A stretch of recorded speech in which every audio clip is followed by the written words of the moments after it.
បាទសូមគោរពពុកម៉ែបងប្អូនអតិថិជនទាំងអស់បាទយើងដឹងហើយក្នុងមួយតួផ្ទះ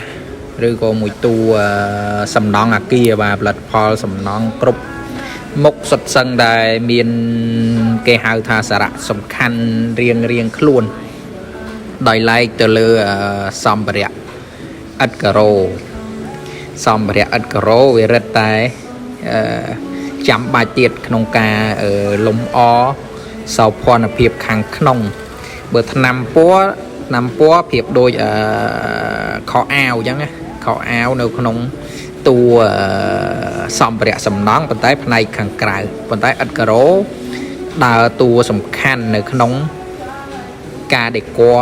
ដើម្បីរើសឥដ្ឋការ៉ូឲ្យបានត្រឹមត្រូវ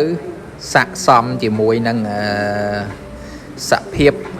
គេហដ្ឋានរបស់តេជនយើងទាំងអស់គ្នាអញ្ចឹងយើងត្រូវមកស្គាល់ច្បាស់ពី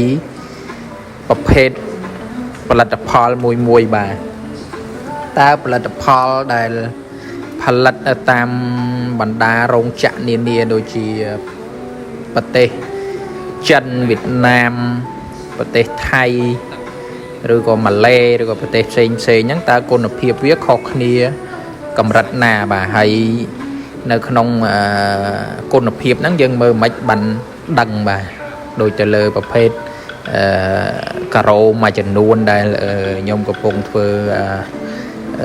បទបង្ហាញនេះបាទអញ្ចឹងទៅលើផ្នែកខ្លះយើងមើលទៅលើផ្ទៃបាតយើងមើលទៅលើកម្រាស់យើងមើលទៅលើសាច់ផ្ទាល់បាទតើគុណភាពផលិតហ្នឹងកម្រិតណាហើយផ្ទៃបាតហ្នឹងមានសភាពហាប់មើងល្អប៉ុណ្ណាហើយបន្ទាប់មកតើសម្បុរនៃសាច់ដែលគេយកមកធ្វើអាហ្នឹងគឺជា material វត្ថុធាតុដើមហ្នឹងតើគេយក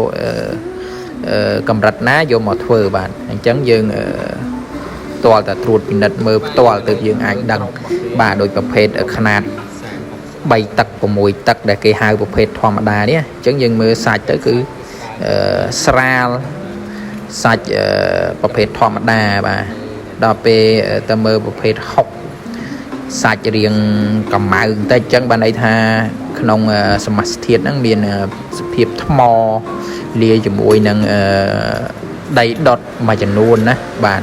ហើយផលិតផលខ្លះយើងធ្វើហ្នឹងដើម្បីតាក់ទងទៅនឹងតម្លៃដែរបាទហើយងាកមកមើលប្រភេទຂະຫນាតសាច់មួយនេះបាទគឺគុណភាពផលិតល្អមែនទែនបាទតែគុណភាពរបស់ចិនរោងចក្រនៅចិននេះប៉ុន្តែសាច់វាល្អបាទយើងមើលប្រភេទសាច់បាតអុចនេះគឺធ្វើពីសាច់ថ្មណាសាច់ថ្មនេះគឺលបាយថ្មដែលម៉ត់មែនទែនបាទដើម្បីយកមកផលិតឲ្យវាហាប់មើងមានគុណភាពនិងទម្ងន់ធ្ងន់ល្អបាទដល់កលេចមកមើលប្រភេទ3ទឹកនេះវិញបាទដង3ទឹកតើកម្រាស់របស់វានីមួយក៏មានភាពខុសគ្នាដែរហ្នឹងហើយកម្រាស់ប្រភេទស្តង់ដាផលិតនៅចិនមួយទៀតស្តង់ដាប្រភេទអ៊ីតាលីបាទហើយនៅក្នុងហ្នឹងគឺរួមបញ្ចូលទាំងគេហៅថាកម្រិតនៃការជ្រាបទឹកគេហៅ IP អញ្ចឹងពេលដែលដំណក់ទឹក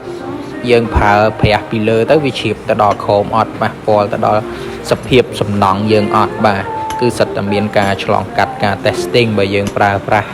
ឥដ្ឋការ៉ូដែលមានគុណភាពល្អបាទហ្នឹងហើយអរគុណច្រើន